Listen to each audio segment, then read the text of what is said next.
દાખલા નંબર 10 વિદ્યાર્થી મિત્રો ખાસ ધ્યાન રાખજો અહીંયા હાવ ઈઝી છે હવે અહીંયા વાત કરે છે શું છે આપ્યું છે રકમમાં તો વિદ્યાર્થી મિત્રો આપ્યું છે 242 નેનોમીટર તરંગ લંબાઈ ધરાવતું વિદ્યુત ચુંબકીય વિકિરણ સોડિયમ પરમાણુ સાથે આયનીકરણ કરવા માટે પૂરતું છે સોડિયમની આયનીકરણ ઉર્જા ઉર્જા ઉર્જા ઈ વિદ્યાર્થી મિત્રો ગણવાની છે પણ યાદ રાખો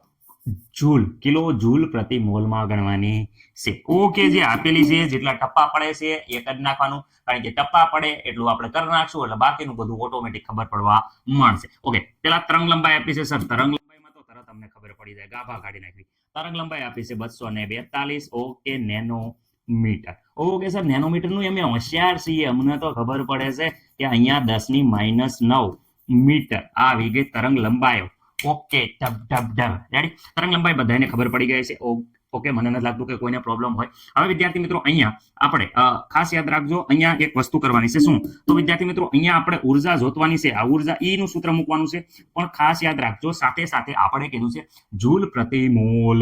તો વિદ્યાર્થી મિત્રો એ ઉર્જાને મોલ વડે ગુણવી પડશે ઓ સર મોલ ની વાત કરો છો મોલ નું તો અમને થોડુંક યાદ આવે છે મોલ બરાબર એવોગ્રેડો નંબર કયો તો 6.022 ગુણ્યા 10 ની કેટલી હતી 23 ઘાત અને અહીંયા આવશે મોલ ઇનવર્સ મોલ ઇનવર્સ આવી ગયું ને આના વડે ગુણશો એટલે મોલ ઇનવર્સ એકમ આવી જશે તો એનો મતલબ સર એવો પેલા તો ઈ ઉર્જાનું સૂત્ર મૂકવાનું આ ઉર્જાનું સૂત્ર તમે બહુ ગણ્યું hc/લેમ્બડા બધાને વાવડવું પડે બરાબર ગુણ્યા શું આવશે એવોગ્રેડો નંબર આ સૂત્ર મૂકવાનું થશે એવું સર ચલો મૂકો હું ગણવાની છે આપણે આયનીકરણ ઉર્જા વિદ્યાર્થી મિત્રો ચલો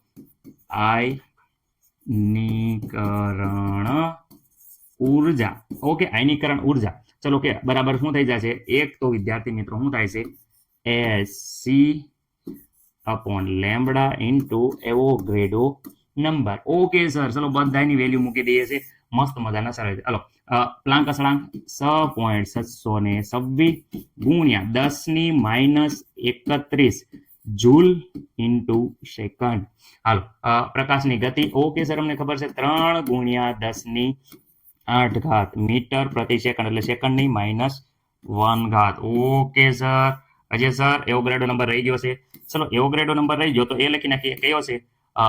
6 જોઈ શકો છો 6.022 ગુણ્યા 10 ની વિદ્યાર્થી મિત્રો અહીંયા આવશે 23 ઘાત 10 ની કેટલી ઘાત આવશે 23 ઘાત એ પ્લસ યાદ રાખો તરંગ લંબાઈ તો સર અહીંયા તમે હજી હમણે ગોત્યું 242 ગુણ્યા 10⁻9 મીટર ઓકે સર અહીંયા એકમ જરાક ધ્યાન દેવી આપણે તો એકમમાં જો આટલી વસ્તુ વહી જાય છે જો સાંભળો અહીંયા મીટર દેખા મેને સર દેખા હવે વિદ્યાર્થી મિત્રો અહીંયા જોઈ શકો છો અહીંયા સેકન્ડ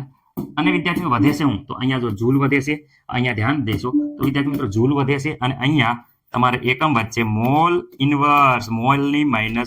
-1 ઘાત એટલે બે વસ્તુ જ અહીંયા વધે છે જે લાલ લીટો હું અહીંયા કરું છું અહીંયા જૂલ વધે છે અને અહીંયા વિદ્યાર્થી મિત્રો મોલ ઇનવર્સ વધે છે એટલે આપણો જે જવાબ આવે છે એ જવાબ વિદ્યાર્થી મિત્રો જૂલ ઇન્ટુ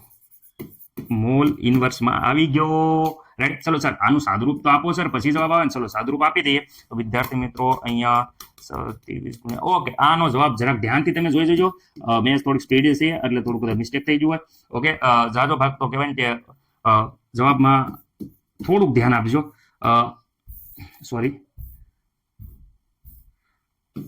0.496 જો આવું મિસ્ટેક થાય એટલે થોડુંક ધ્યાન આપજો વિદ્યાર્થી મિત્રો ઓકે ગુણ્યા 10 ની ઘાત જોવાની છે વિદ્યાર્થી મિત્રો 10 ની ઘાત ખાસ ધ્યાન રાખો 10 ની અહીંયા જો અહીંયા ઘાતોની વાત કરે ઘાતમાં વાત કરી 10 ની -31 અહીંયા જોવો છો એમાં 8 ઉમેરો ચલો +8 એમાં વિદ્યાર્થી +23 ખાસ યાદ રાખજો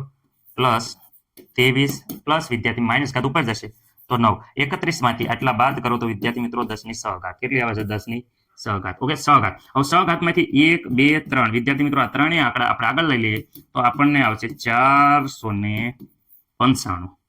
ગુણ્યા 10 ની કેટલી ઘાત આવશે 3 ઘાત અહીંયા આવશે joule in mall inverse okay હવે 10 ની 3 ઘાત નો મતલબ થાય છે શું થાય છે વિદ્યાર્થી મિત્રો 10 ની 3 ઘાત એનો મતલબ થાય છે કિલો શું થાય છે કિલો ઓકે વિદ્યાર્થી મિત્રો કિલો જૂલ પ્રતિ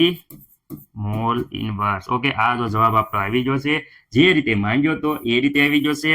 અને વિદ્યાર્થી મિત્રો એકદમ સરળ રીતે આવી ગયો છે આયનીકરણ ઉર્જા જોઈ લેજો. રેડી? ઓકે, ઢંટાણા ઢન ઢન ઢન. જોઈ લો, એકદમ ઈઝી છે. થોડુંક ગણતરી મુશ્કેલ છે, પણ દાખલામાં સૂત્ર આવડે એટલે જવાબ ફટાફટી પડવા માંડે. રેડી વિદ્યાર્થી મિત્રો? ચલો, મસ્ત મજાનો દાખલો મેં તમને શીખવાડી દીધો છે, જોઈ લેજો એકમ સાથે.